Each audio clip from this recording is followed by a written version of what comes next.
always believed my husband kept no secrets from me, until the day my mother slipped into our bedroom to clean and found something hidden under his bed.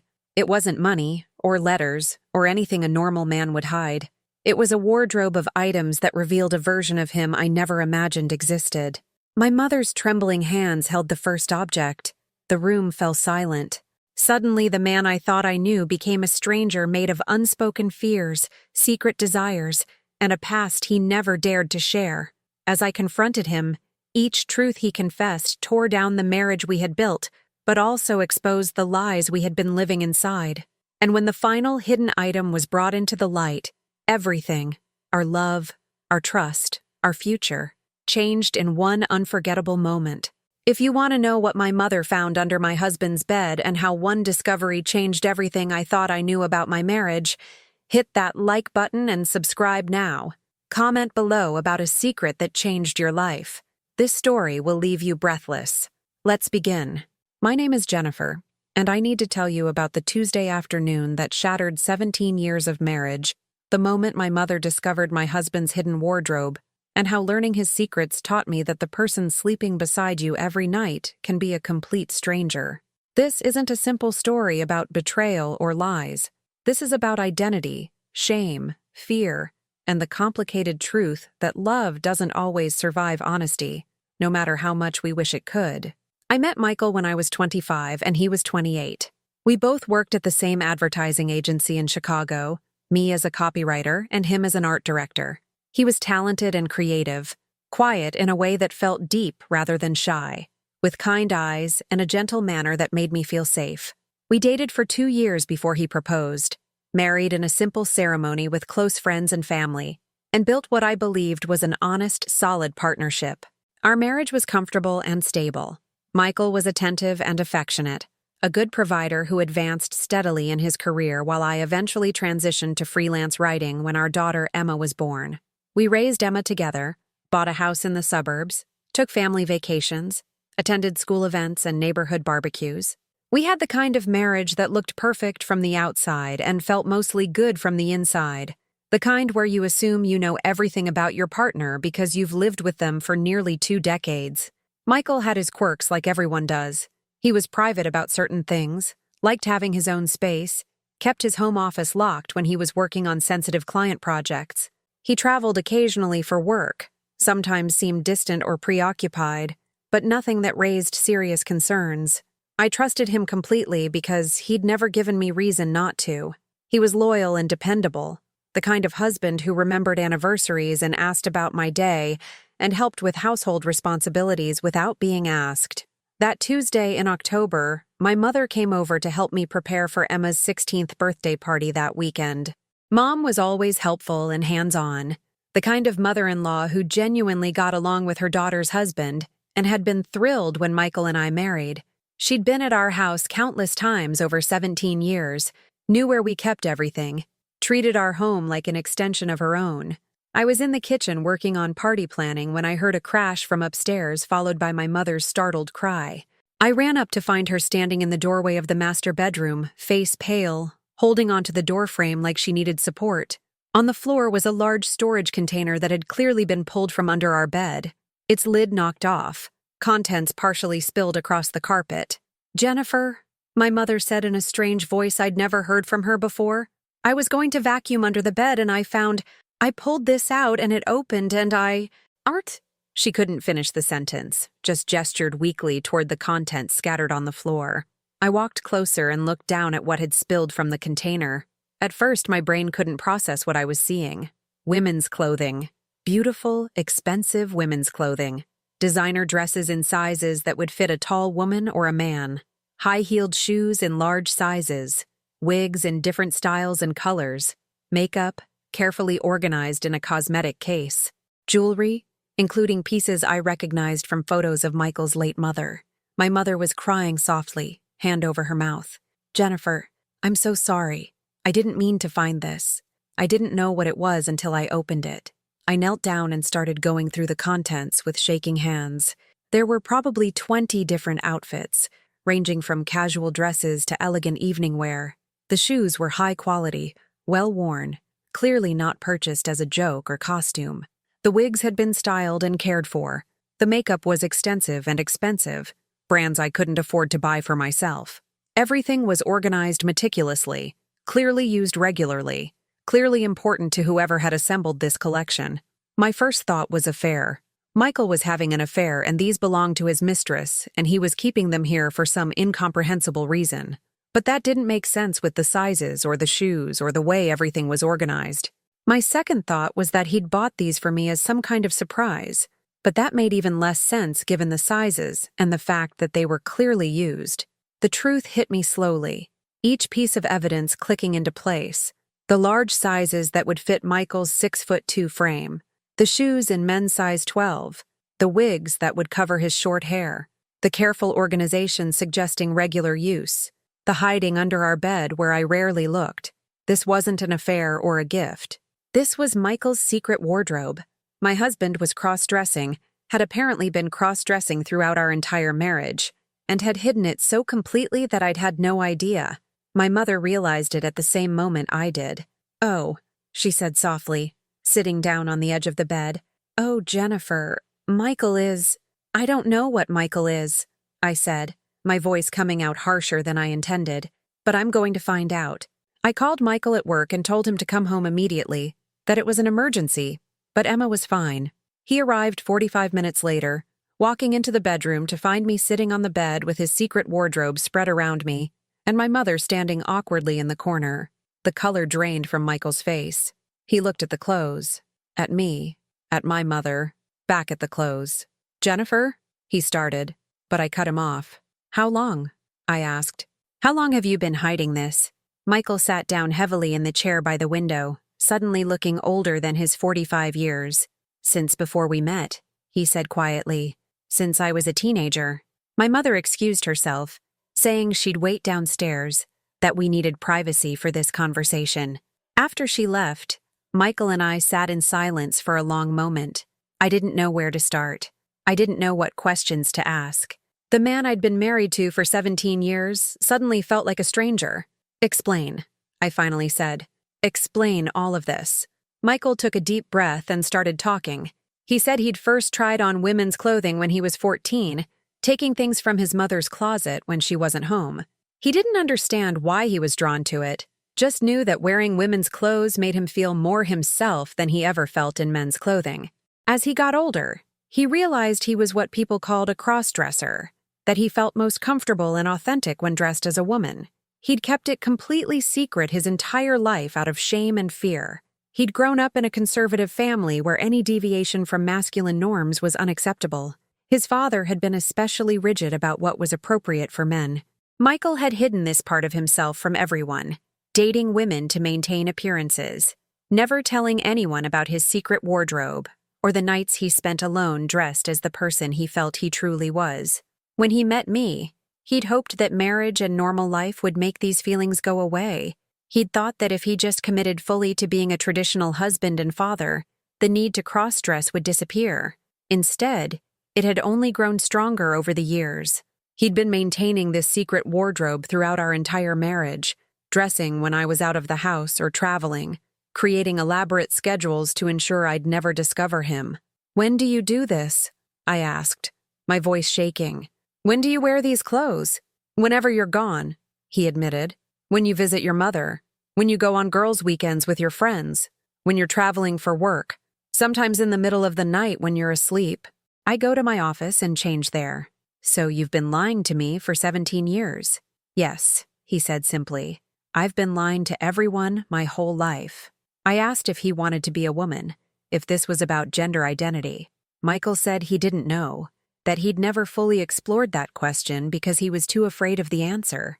He knew he loved wearing women's clothes and presenting as female, but whether that meant he was transgender or just a crossdresser, he'd never let himself figure out. He'd been too busy hiding and maintaining the life everyone expected him to have. "Do you even love me?" I asked. "Or was I just part of the disguise?" "I love you," Michael said with tears in his eyes. "I've always loved you. You're real. Emma is real. This marriage isn't fake to me, but neither is this." He gestured to the clothes spread around us. "This part of me is real too. and I've been killing it slowly for 45 years because I was too much of a coward to be honest. I didn't know how to respond. Part of me wanted to comfort him, seeing the pain and shame in his expression. Part of me was furious that he'd built our entire marriage on deception. Part of me felt betrayed in ways I couldn't articulate. And part of me just felt sad, for him and for me and for the life we'd thought we were building together. "There's more," Michael said after a moment of silence. "In the container. A journal. I've been keeping a journal for 20 years about this, about what it feels like, about the guilt and the fear and the fantasies about living authentically. I want you to read it, if you're willing. I want you to understand." I found the journal buried at the bottom of the container. Multiple notebooks, actually, spanning 2 decades. Over the next several hours, while Michael waited downstairs and my mother eventually went home after checking if I was okay, I read my husband's secret inner life. Page after page of his struggles with identity, his shame about his desires, his elaborate efforts to hide this part of himself. Entries about specific days when he'd dressed and felt free for a few hours before having to put the disguise of masculinity back on. Entries about wishing he could tell me but being terrified I'd leave. Entries about loving our daughter and our life while feeling like he was slowly suffocating. The journal was heartbreaking and infuriating in equal measure. I felt compassion for the pain Michael had clearly been in for decades. But I also felt betrayed that he'd chosen to marry me and have a child with me while carrying this enormous secret, building our life on a foundation of deception. When I finally went downstairs, Michael was sitting at the kitchen table staring at his hands. I sat across from him and asked the question that scared me most. "What do you want? If you could have anything, without fear or shame, what would you want?" Michael looked at me with such vulnerability that I almost started crying. "I want to be myself," he said. "I want to stop hiding. I want to figure out who I really am without the constant terror of being discovered. I don't know if that means transitioning or just being open about cross-dressing or something in between. But I can't keep living this lie. It's killing me." "And us?" I asked. "What happens to our marriage?" "I don't know," Michael admitted. "I love you, and I want to stay married if that's possible. But I understand if it's not. I understand if this is too much. I've known about this my whole life, and I'm still struggling to accept it. You just found out today. I can't expect you to process this and be okay with it immediately, or maybe ever." Over the following days and weeks, we began the painful process of figuring out what this revelation meant for our marriage and family. We told Emma, carefully and with the help of a family therapist who specialized in gender and sexuality issues. Emma was shocked, but ultimately accepting, saying she loved her dad regardless of what clothes he wore or what gender he identified with. Her acceptance was easier than mine, unencumbered by feelings of betrayal and deception. Michael started therapy to explore his gender identity and address the shame he'd carried his whole life. I started my own therapy to process the revelation and decide what I wanted for my future. We went to couples counseling to see if our marriage could survive this fundamental shift. Michael began cautiously presenting as female at home, starting with just wearing women's clothes on weekends, introducing the name Michelle as an alternative identity he was exploring. Watching my husband transform into Michelle was surreal and painful. Michelle looked happier and more relaxed than Michael had ever seemed. There was a lightness to Michelle that Michael had never had, as if decades of tension had lifted from his shoulders. The person I'd been married to for 17 years seemed more authentic and alive than ever before, which should have been wonderful, but felt like confirmation that everything I'd known had been a performance. The hardest part was confronting my own feelings and biases. I'd always considered myself open-minded and accepting of LGBTQ people, but when it was my husband, when it affected my life and marriage directly, I discovered prejudices and rigid expectations I hadn't known I carried. I struggled with seeing Michael in women's clothing, felt uncomfortable with the name Michelle, worried obsessively about what people would think and how this would affect our family's reputation. I also struggled with the deception. Even as I understood intellectually why Michael had hidden this, emotionally I felt betrayed. He'd made major life decisions with me: marriage, having a child, where we'd live, our entire life trajectory, while keeping this enormous secret. How could I trust any of his feelings or commitments when he'd been lying so fundamentally about who he was?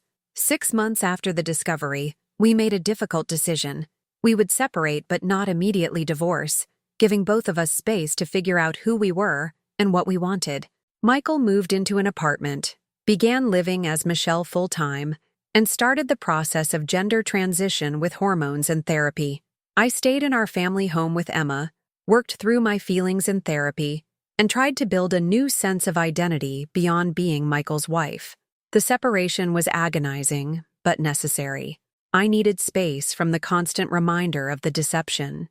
Michelle needed space to explore her identity without worrying about my reactions.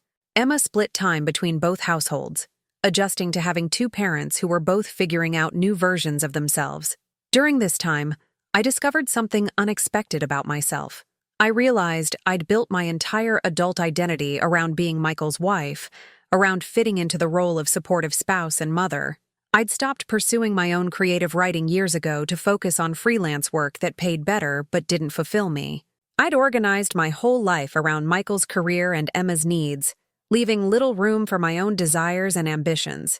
The explosion of our marriage forced me to confront who I was beyond those roles. I started writing seriously again, working on a novel I'd abandoned years earlier. I reconnected with old friends I'd drifted away from during marriage and motherhood. I joined a support group for spouses of transgender individuals, which helped me process my complicated feelings and understand I wasn't alone in this experience. I slowly built a life that was mine, separate from the identity of Michael's wife that had defined me for so long. Michelle and I remained in contact throughout the separation, co-parenting Emma and slowly rebuilding a relationship that was different from our marriage, but still meaningful. I watched Michelle bloom into someone visibly happier and more authentic. She was finally living honestly, no longer carrying the weight of secrets and shame. Part of me was genuinely happy for her. Part of me was still grieving the loss of the marriage and the man I'd thought I'd known. A year after the discovery, Michelle completed her legal name and gender marker changes. She'd been on hormones for months, had started presenting fully as female in all aspects of life, and was planning for surgical procedures in the future. She was in a much better place mentally and emotionally, finally living as her authentic self after 40-plus years of hiding. Emma adjusted remarkably well, calling Michelle by her new name and female pronouns, defending her to confused relatives and judgmental strangers. At 16, Emma had more emotional flexibility than many adults, accepting that people are complicated and that love doesn't depend on gender or presentation. She told me once that she was glad Michelle was finally happy, that she'd always sensed something sad and trapped in her dad that made more sense now. As for me, I struggled longer than I wanted to with accepting the change. I grieved the husband I'd lost, even though that husband had been partially a performance. I grieved the marriage I'd thought we had, even though it had been built on deception. I grieved the future we'd planned that would never exist. But slowly, with therapy and time and support, I began to accept that this transformation was necessary and ultimately positive, even though it meant losing the life I'd thought I had. Michelle and I eventually divorced after being separated for 18 months.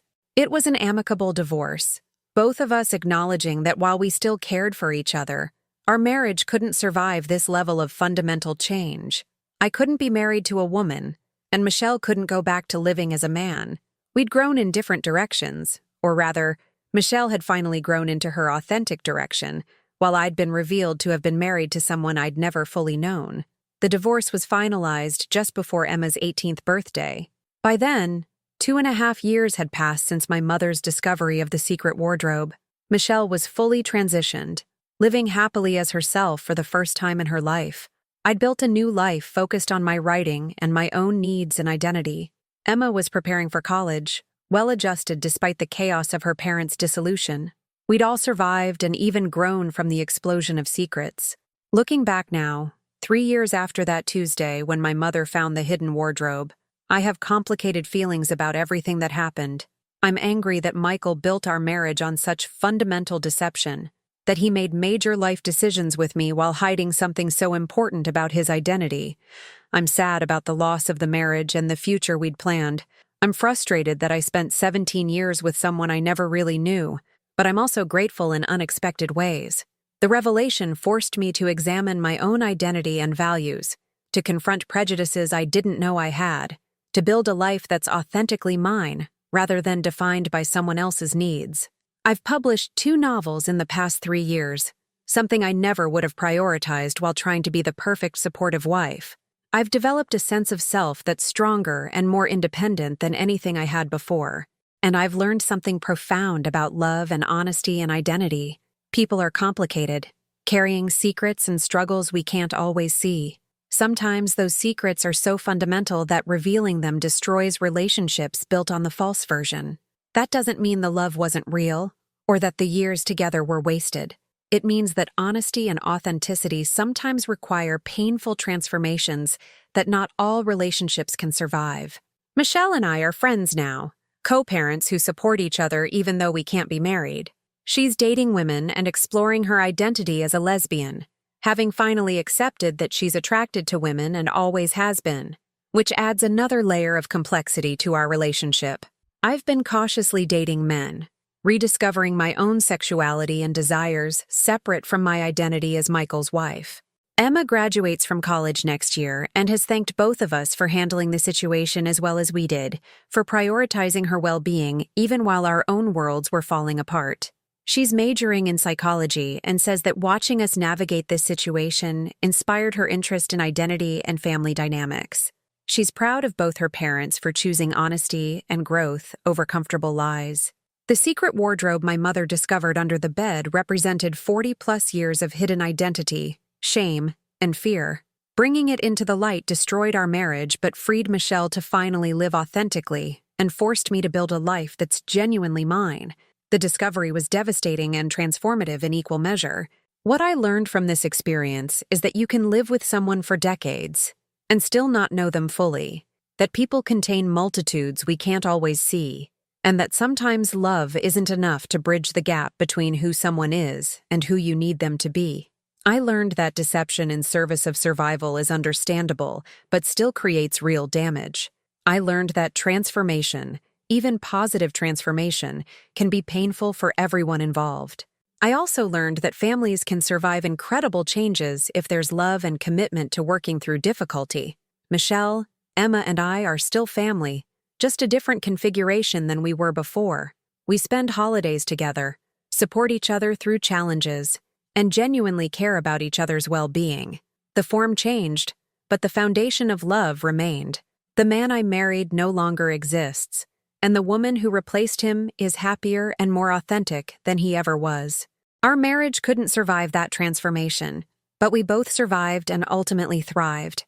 The hidden wardrobe held secrets that changed everything, but bringing those secrets into the light was ultimately a gift, even though it felt like destruction at the time. And when people ask if I regret the 17 years I spent with Michael before knowing his truth, I say no.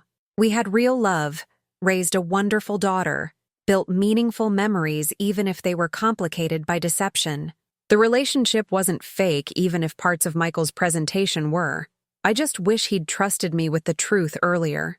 Wish he'd given me the choice to love all of him instead of only the parts he was willing to show. But I understand why he didn't. Shame is powerful. Fear of rejection is real. The world isn't always kind to people whose identities don't fit neat categories. Michael did the best he could with the tools and understanding he had, and so did I. We both made mistakes, both failed each other in different ways, and both ultimately chose honesty and growth over comfortable lies. The wardrobe under the bed held secrets that destroyed one version of our life, but made space for more authentic versions to emerge. And that, painful as it was, turned out to be exactly what we all needed. If this story moved you, if you've ever discovered that the person you loved was hiding essential parts of themselves, smash that like button and subscribe. Share this with someone navigating identity and honesty in relationships. Comment below about a discovery that changed everything you thought you knew. Remember that people are complex, that honesty is necessary even when it's destructive, and that sometimes love means letting go so everyone can become who they really are.